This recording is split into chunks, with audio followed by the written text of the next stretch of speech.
Hello दोस्तों, आप सभी को बहुत बहुत नमस्कार। और आज के इस खास दिन में रामनवमी के उपलक्ष्य पर ढेर सारी शुभकामनाएं।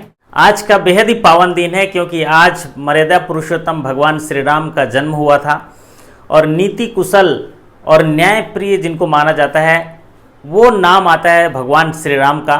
तो मैं भगवान श्री राम के चरणों में प्रार्थना करता हूँ कि वो हमारे तमाम साथियों को आशीर्वाद दें और उनकी जो मनोकामना है उनको पूरा करने में मदद करें। जी हाँ, भगवान श्री राम एक नीति कुशल और न्याय प्रिय थे। उनमें जो कुछ खासियत थी, उनके जो पंच जो सूत्र हैं उन पर हम लोग चर्चा करेंगे और साथ ही उनसे प्रेरणा लेने की कोशिश करेंगे। जो पहला गुण उनमें था वो सहनशीलता, सहने की शक्ति, ये एक अद्भुत शक्ति है। तो सहनशीलता और धैर्यवान उनके एक प्रमुख गुणों में से एक है। चाहे वो 14 बरस का वनवास हो, समुद्र पे सेतु बनाने की बात हो, त्याग और तपस्या की बात हो और रावण का संहार करने की बात हो, वहां पर उन्होंने अपनी सहनशीलता और धैर्य को दिखाया है। तो ये प्रमुख गुणों में से एक है जो है सहनशीलता और धैर्य। तो पहला प्रमुख गुण है धैर्यवान होना और सहनशील होना। और दूसरा जो प्रेरित करने वाला गुण है भगवान श्री राम का वो है बेहतर स्वामी। तो एक बेहतर स्वामी होने का एक रोल प्ले जो उन्होंने निभाया है, चाहे वो सेना का नेतृत्व करने की बात हो, उनको दिशा निर्देश देने की बात हो, व्यवहार कुशलता की बात हो, उनके कला कौशल को पहचानने की बात हो, तो भगवान श्री राम ने अपने बेहतर स्वामी के जो रोल को है वो बखूबी निभाया है। तो ये दूसरा कौशल उनमें है, ये दूसरा गुण है उनमें है बेहतर स्वामी का। और तीसरा जो गुण है वो दोस्ती निभाना।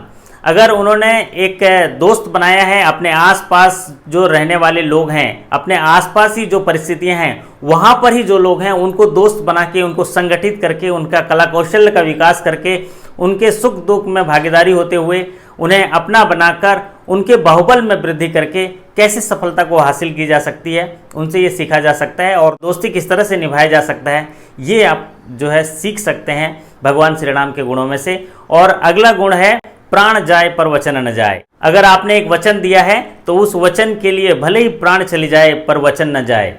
रघुकुल रीति सदा चली आई, प्राण जाई पर वचन न जाई। तो ये जो गुण है, जो वचन निभाने का गुण है, ये आपको हमेशा ही अग्रसर रखता है। ये जो वचन निभाने के प्रति आपकी जो समर्पण भाव है ये आपके कार्य निष्पादन को 100% बढ़ाता है और उसकी उत्पादकता को सुनिश्चित करता है। तो ये एक बेहतरीन गुण है।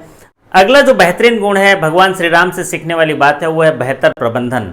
वो एक अच्छे नेतृत्व कुशलता के साथ एक अच्छे प्रबंधन की जो कला शैली हमें दे गए हैं वो प्रेरित करने वाली बात है कि किस तरह अपने संसाधनों का बेहतर प्रबंधन किया जाए और अपने आसपास रहने वाले लोगों के कला कौशल में वृद्धि कर उनके अच्छे प्रबंधन शैली के साथ जो उन्हें मजबूत बनाया जाए और उससे ही अपने आसपास ही रहने वाले जो एसेट हैं उन्हीं से ही जो जीत की संभावनाएं को सुदृढ़ किया जाए और सफलता को हासिल किया जाए। तो ये बेहतर प्रबंधन कुशलता जो है ये हमें प्रेरित करता है और हमें सीखनी चाहिए। भगवान श्री राम के आज इस जन्मदिन के अवसर पर इन पंच जो नियम है, नीति नियम है भगवान श्री राम से, अगर हम उनका अनुसरण करें तो सफलता सुनिश्चित होगा और एक बेहतर समाज की स्थापना में अपना योगदान कर पाएंगे।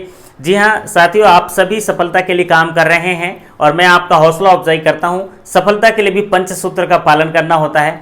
सफलता पाने के लिए चाहे प्रमोशन एग्जाम का हो या जीवन की किसी परीक्षा का हो तो आपको पंच सूत्र का पालन करना होता है, जिसमें पहला सूत्र है पढ़ना। जिस एग्जाम के लिए आप जा रहे हैं उस एग्जाम में जो भी चीज़ें आने वाली हैं उसको पढ़ना। और दूसरा सूत्र है उसको लिखना। तो पहला सूत्र है पढ़ना, दूसरा सूत्र है लिखना और तीसरा सूत्र है उसको समझना। क्योंकि अगर आप समझ लेते हैं तो याद रखने की ज़रूरत नहीं। अगर कोई चीज़ आपके दिमाग में समझ आती है तो आप ये मानेंगे कि वहाँ पर उसको याद रखने की ज़रूरत नहीं है। तो पंच सूत्र का अगर पालन करेंगे तो आपको सफलता मिलेगी। जैसे पहला सूत्र है पढ़ना, दूसरा सूत्र है लिखना, तीसरा सूत्र है समझना और चौथा सूत्र है दोहराना, रिपीट करना, उसी को बार बार पढ़ना, दोहराना। और पांचवा सूत्र है अभ्यास करना। जी हाँ, अगर अभ्यास करेंगे, क्योंकि एग्ज़ाम के दिन आपको उसका सामना करना है, क्वेश्चंस का सामना करना है, तो उसका अभ्यास करना, अगर ये पंच सूत्र का आप पालन करेंगे तो सफलता सुनिश्चित होगी। जी हाँ, आज के इस पावन अवसर पर बहुत सारी शुभकामनाएं और बधाई देते हुए आपको मैं प्रेरित करता हूं कि इस पंच सूत्र का पालन करिए। पढ़ना, लिखना, समझना, दोहराना और अभ्यास करना, तो आपको सफलता जरूर मिलेगी। आप सभी की सफलता और सकुशलता की कामना करते हुए आपसे विदा लेता हूं। एक बार पुनः भगवान श्री राम के रामनवमी के अवसर पर आपको हार्दिक बधाई देता हूं। आपका जीवन मंगलमय हो, आप अपनी अच्छी सफलता हासिल करने के लिए प्रतिबद्ध होंगे। इसी शुभकामनाओं के साथ आपसे विदा लेता हूं।